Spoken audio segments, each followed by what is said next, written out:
The Winchester rifle cracked through the desert air like thunder, sending a spray of dirt inches from the black stallion's hooves. The rider pulled hard on the reins, his horse rearing up against the blazing Arizona sun as dust clouds swirled around them like ghosts in the wasteland. Eleanor Mitchell stood on the wooden porch of her weathered ranch house, the smoking barrel of her rifle trained steadily on the man in black who had dared to ride onto her land.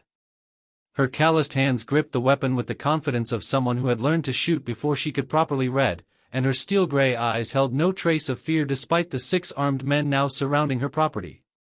"That's far enough, Crawford," she called out, her voice carrying across the desert like a whip crack. The wind caught her dark hair, pulling it free from the tight bun she always wore, but she didn't flinch. Behind her, through the cracked window of the ranch house, she could hear her 14-year-old son Samuel moving quietly, just as she had taught him when trouble came calling. William Crawford dismounted slowly, his spurs jingling with each deliberate step as his boots hit the sun-baked earth. He was a big man, made bigger by his reputation, with silver threading through his black beard and scars across his knuckles that told stories of violence. His dark coat was dusty from the long ride, but the Colt .45 at his hip gleamed with recent care. "Mrs. Mitchell," Crawford said, tipping his hat with mock courtesy while his cold eyes never left her face. "That's quite a welcome for an old friend." "We were never friends, Crawford. And you're trespassing on Mitchell land." Eleanor's finger remained steady on the trigger, though she could feel sweat beading beneath her worn cotton dress. The desert heat was merciless, but the tension in the air felt even more suffocating. Crawford's men had spread out in a semicircle, their hands resting casually on their weapons. She recognized most of them from town, hired guns with dead eyes and itchy trigger fingers. Men who killed for money and slept soundly afterward. "Now, Eleanor, no need for such hostility," Crawford continued, taking another step closer.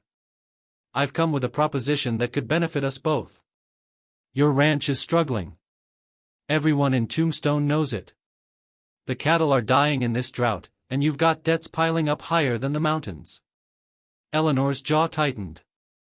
Everything he said was true, but she'd rather die than admit it to him. Since Thomas had been gunned down 6 months ago by road agents while driving cattle to market, she'd been fighting a losing battle against the desert, the debt collectors, and men like Crawford who circled her property like vultures. "My business affairs are none of your concern," she replied, though they both knew her voice carried less conviction than her rifle. Crawford smiled, but it was the kind of smile a snake might give a mouse. "I'm prepared to offer you $2,000 for this spread. Cash money. More than generous for what amounts to dust and dying cattle." The offer hung in the desert air like heat shimmer. $2,000 was more money than Eleanor had seen in years, enough to start over somewhere else, maybe even send Samuel back east for proper schooling. But it was also a fraction of what the ranch was truly worth, and they both knew it. "And if I refuse?" she asked, though she already knew the answer. Crawford's smile widened, showing teeth stained by tobacco and coffee. "Well, Mrs. Mitchell, this is hard country. Accidents happen. Cattle disappear. Sometimes folks just move on." Behind her, Eleanor heard the soft creak of floorboards as Samuel moved closer to the window. She prayed he would stay hidden, stay safe. The boy had already lost his father. She couldn't bear the thought of him losing anything else. "Let me make something crystal clear, Crawford," Eleanor said, her voice dropping to barely above a whisper but carrying the force of a thunderclap. "Take my ranch if you think you can. Burn it to the ground if that's what it takes to satisfy whatever sick need drives you. But don't you dare touch my son." Something flickered across Crawford's face then, gone too quickly to identify. For just a moment, his mask of cruel confidence slipped, and Eleanor caught a glimpse of something else underneath. Pain, perhaps. Or guilt. "Your son," Crawford repeated softly, almost to himself. "Samuel, isn't it? 14 years old, tall for his age, with his father's eyes but your stubborn spirit." Eleanor's blood ran cold.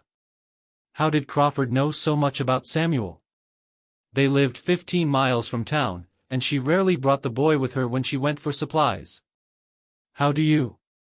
"I make it my business to know about the people in my territory," Crawford interrupted, but there was something in his voice now, something that didn't quite ring true. The boy reminds me of someone I used to know. Someone from a long time ago.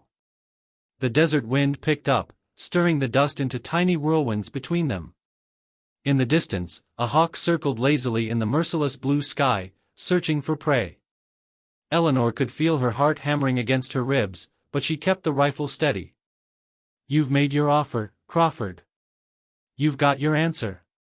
Now get off my land." But Crawford didn't move. Instead, he stared at the ranch house behind her, his gaze lingering on the carved wooden sign above the front door that read, Mitchell Ranch, EST 1878. Something in his expression shifted, becoming almost nostalgic. "Tell me, Mrs. Mitchell," he said quietly, "did your husband ever speak of his family? His life before he came to Arizona?" The question caught Eleanor off guard. Thomas had been a private man, reluctant to discuss his past. She knew he'd come from back east, that he'd fought in the war, but he'd always grown quiet and distant whenever she pressed for details. "Thomas's past is buried with him," she replied carefully. "Is it?" Crawford's voice was barely audible now, and when he looked at her again, Eleanor saw something she hadn't expected, genuine sadness. "Some ghosts don't stay buried, Mrs. Mitchell. Sometimes they come looking for the living, hoping to make amends for old sins." Before Eleanor could respond, the sound of approaching hoofbeats echoed across the desert. Crawford's men tensed, hands moving instinctively toward their weapons, but Crawford himself seemed almost relieved. Sheriff Jake Morrison rode into view, his badge catching the sunlight as he approached. He was an older man, weathered by decades of keeping peace in an unforgiving land, and he carried himself with the quiet authority of someone who had survived more gunfights than he cared to remember. "Crawford," Morrison said, his voice carrying a warning. "Didn't expect to find you out this way." "Just conducting a little business, Sheriff," Crawford replied, his confident demeanor returning like armor sliding back into place. "Mrs. Mitchell," Morrison nodded respectfully toward Eleanor, though his eyes never completely left Crawford's men. "Everything all right here?" Eleanor hesitated. She could file charges, claim Crawford was threatening her, but they both knew how that would end. Crawford owned half the judges in the territory and could afford lawyers that would tie up any legal proceedings for years. "Mr. Crawford was just leaving," she said finally. Morrison's weathered face showed his understanding of the situation. In this part of Arizona, justice often came down to who could draw faster and shoot straighter, and Eleanor was outnumbered 6-1. Crawford walked back toward his horse, but paused before mounting. "Mrs. Mitchell, that offer stands for 24 hours. After that." He let the threat hang unspoken in the desert air. As he swung up into his saddle, Crawford looked back at the ranch house one final time. "You know, this place looks different than I remember. Smaller, somehow. But the cottonwood tree by the well, that's exactly the same." Eleanor's breath caught in her throat. The cottonwood tree was old, planted long before she and Thomas had bought the ranch. How could Crawford possibly remember it unless? But before she could ask, Crawford and his men were riding away, leaving nothing but dust clouds and the echo of hoofbeats. Sheriff Morrison remained behind, watching the riders disappear into the heat shimmer. "Eleanor," Morrison said quietly, "whatever Crawford wants with this place, it's more than just land speculation. I've known that man for 15 years, and I've never seen him look at anything the way he just looked at your ranch." Eleanor lowered her rifle for the first time since Crawford had arrived, but her hands were shaking now. "Jake, what do you know about Thomas's family? His life before he came here?" Morrison removed his hat and wiped sweat from his forehead. "Not much. He was a private man. But I remember when you two first arrived, he seemed like he was running from something. Or someone." From inside the house, Samuel finally emerged, his young face pale but determined. He carried his father's old Colt revolver, though Eleanor could see his hands trembling slightly. "Ma, who was that man? And how did he know about the cottonwood tree?" Eleanor stared out at the empty desert where Crawford had disappeared, her mind racing with questions she wasn't sure she wanted answered. The cottonwood tree had been planted by the original homesteader, a man whose name was worn off the old deed papers. But if Crawford remembered it? I don't know, Samuel, she said softly. But I have a feeling we're about to find out more than we bargained for. As the sun began its descent toward the western mountains, casting long shadows across the ranch, Eleanor couldn't shake the feeling that Crawford's visit was just the beginning of something much larger and more dangerous than a simple land grab. There had been something in his eyes when he looked at Samuel, something that spoke of old wounds and unfinished business. The desert wind carried the scent of sage and dust, but underneath it all, Eleanor could have sworn she smelled trouble coming like a storm on the horizon. The kerosene lamp flickered against the adobe walls of the ranch house as Eleanor sat at Thomas's old oak desk, her fingers tracing the worn edges of a leather-bound journal she had never opened before tonight. Samuel sat across from her at the kitchen table, methodically cleaning his father's Colt revolver with the precision Thomas had taught him in the months before his death. Sheriff Morrison had left an hour ago, but not before warning Eleanor to keep her rifle loaded and her doors barred. Crawford's never been one to make idle threats, he'd said, his weathered face grim in the lamplight. And something about today felt different. More personal. Eleanor opened the journal with trembling fingers, the leather binding cracking softly as pages yellowed with age revealed her late husband's careful handwriting. Most entries were mundane ranch business and weather observations, but as she turned deeper into the book, she found entries from their early days in Arizona that made her blood run cold. April 15, 1879. Saw a man in town today who looked familiar. Dark hair, tall build, scar on his left hand. Could it be William? Pray to God it wasn't him. If he's found me here, if he knows about Eleanor and the boy. Eleanor's breath caught. William. Crawford's first name was William. Samuel looked up from his gun cleaning. Ma? You look like you've seen a ghost. Eleanor continued reading, her heart pounding with each revelation. July 3, 1879, the nightmares are getting worse. I see William's face in every shadow, hear his voice in every desert wind. Eleanor asks why I wake up screaming, but how can I tell her the truth? How can I explain that my own brother tried to kill me? That I left him for dead in that godforsaken canyon in Colorado? The journal slipped from Eleanor's numb fingers and clattered to the floor. Brother. Crawford was Thomas's brother. Ma, what is it? Samuel was on his feet now, the half-cleaned revolver forgotten on the table. Eleanor stared at her son with new eyes, seeing for the first time what Crawford must have seen, the strong jawline that belonged to the Mitchell men, the dark eyes that had been Thomas's, the stubborn set of shoulders that ran in the bloodline. Samuel wasn't just her son. He was Crawford's nephew. Samuel, she whispered, sit down.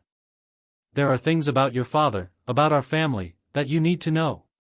Before she could continue, the sound of approaching horses echoed across the desert. Not the thundering approach of Crawford's gang this time, but the careful, measured pace of someone trying not to be heard. Eleanor grabbed her Winchester and motioned for Samuel to blow out the lamp. In the sudden darkness, moonlight streamed through the window, casting everything in silver and shadow. Eleanor crept to the window and peered out through a gap in the curtains.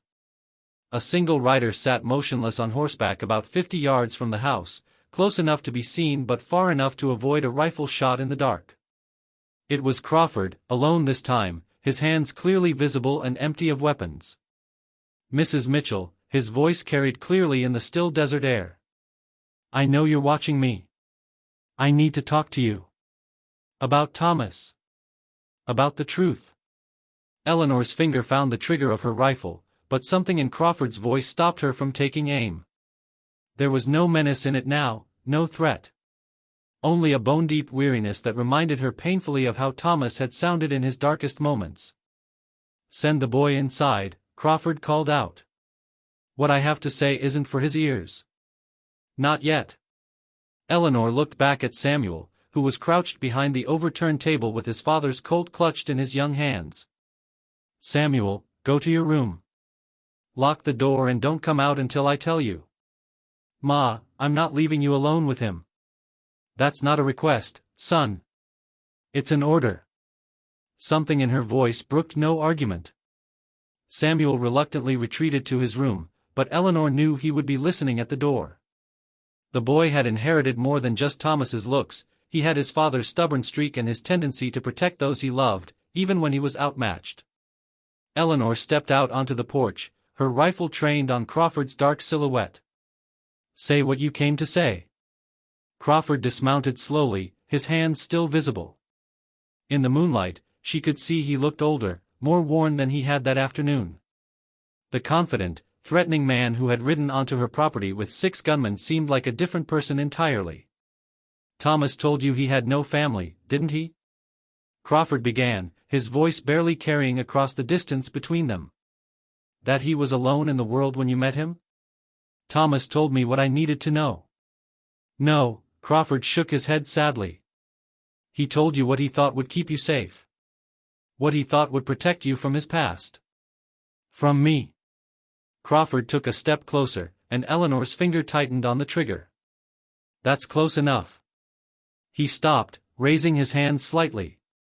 "Mrs. Mitchell, Eleanor, my name is William Crawford now, but I was born William Mitchell. Thomas was my younger brother."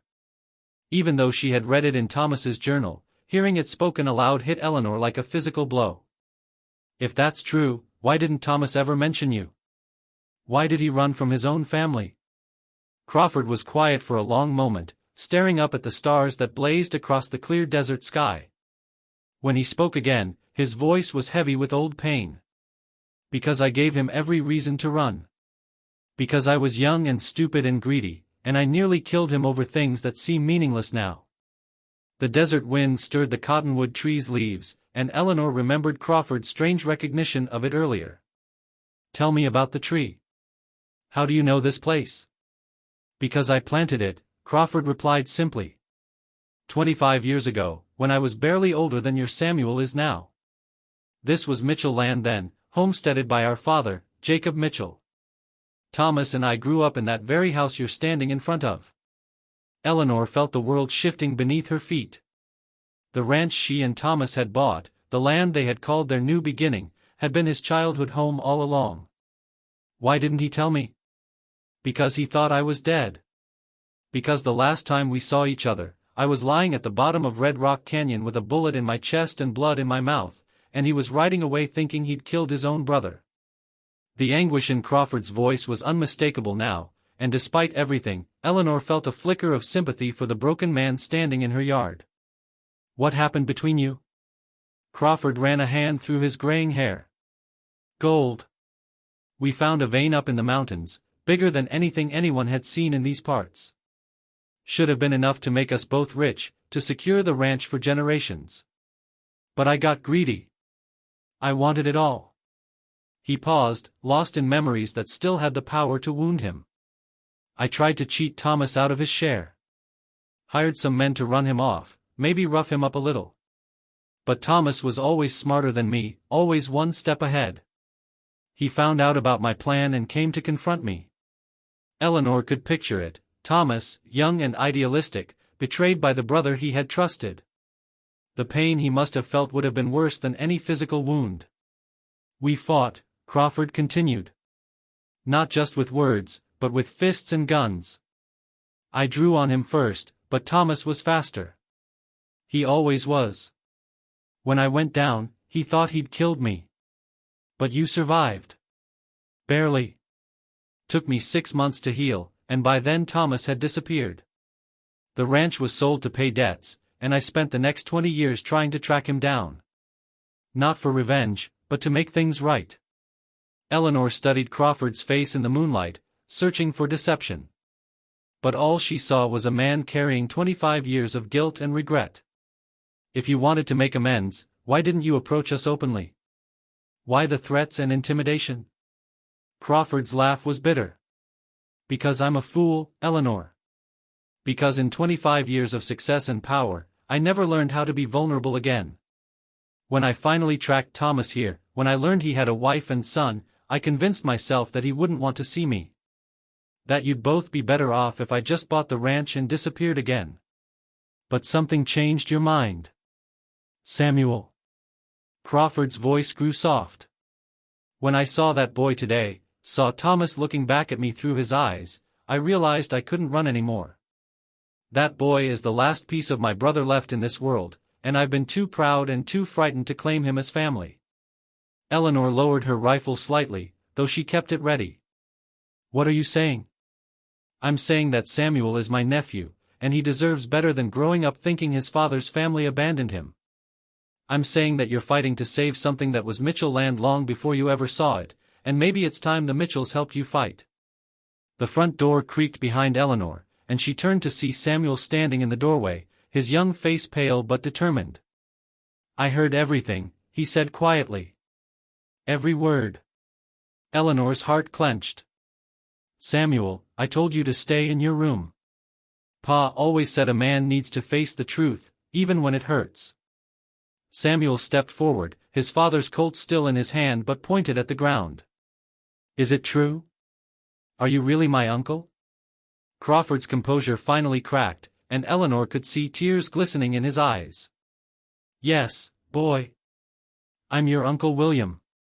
Your father's older brother, and the biggest fool who ever lived." Samuel studied Crawford for a long moment, and Eleanor could see Thomas in the careful way her son weighed his words before speaking. "Pa used to have nightmares. He'd wake up calling someone's name. William.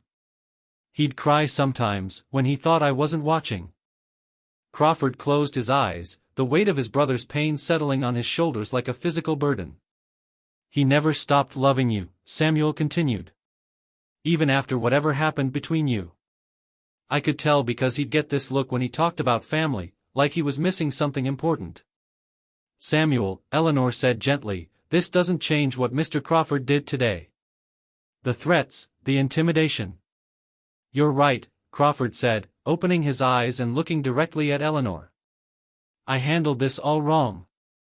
I let pride and fear drive me to become the very thing I spent 25 years trying to prove I wasn't. But I'm asking you now, both of you, to give me a chance to make it right." Eleanor looked between Crawford and Samuel, seeing the family resemblance that she had been blind to before. The same stubborn jaw, the same intensity in their dark eyes, the same way of holding themselves when facing a difficult truth. "What exactly are you proposing?" she asked carefully. Crawford straightened, and for the first time since arriving, he looked like the successful businessman he claimed to be rather than a broken man haunted by old ghosts. "I'm proposing a partnership. The Mitchell ranch stays in the Mitchell family, where it belongs. I provide the capital to expand the herd, improve the buildings, maybe dig a proper well. You provide the knowledge and the sweat to make it work. And in return? In return, I get to be part of a family again. I get to help raise my nephew and maybe, if I'm very lucky, earn the forgiveness of the woman my brother loved enough to die protecting." The night was quiet except for the distant call of a coyote and the whisper of wind through the sage. Eleanor felt the weight of decision pressing down on her like the desert heat. Crawford's offer would solve her immediate problems, would give Samuel opportunities she could never provide alone. But trusting the man who had threatened them both just hours earlier seemed like madness. "I need time to think," she said finally. "Of course. But Eleanor, there's something else you need to know. Something that can't wait." The seriousness in Crawford's voice sent a chill down Eleanor's spine. "What?" "The men who killed Thomas. They weren't random road agents." Eleanor's blood turned to ice. "What are you saying?" "I'm saying they were hired. By someone who knew Thomas would be on that road, carrying money from the cattle sale. Someone who wanted him dead." Samuel stepped forward, his young face hard with sudden rage. "Who? Who hired them?" Crawford looked directly at Eleanor, his eyes filled with a mixture of guilt and determination. "That's what I came here to find out. Because whoever killed my brother is still out there, and as long as they're alive, you and Samuel will never be safe." The implications of Crawford's words settled over the ranch like a shroud. Thomas's death hadn't been a random act of violence, but a calculated murder. And if Crawford was right, the killer was still out there, possibly waiting for the right moment to finish what they had started. Eleanor raised her rifle again, but this time it wasn't pointed at Crawford. Instead, she scanned the dark horizon, wondering who might be watching them from the shadows, planning their next move in a deadly game that had already claimed one Mitchell man. "Uncle William," Samuel said quietly, using the title for the first time, "If someone killed my pa on purpose, then we need to find them. All of us. Together." Crawford nodded grimly. "That's exactly what I was hoping you'd say, nephew. Because the truth is buried somewhere in this desert, and it's going to take all three of us to dig it up." As if summoned by their words, the sound of distant gunfire echoed across the desert, coming from the direction of town. Eleanor, Crawford, and Samuel all turned toward the sound, knowing instinctively that their quiet conversation had just become the opening move in a much more dangerous game. The ghosts of the past were rising, and the Mitchell family was about to face a reckoning that would test every bond of blood and trust they could forge in the time they had left.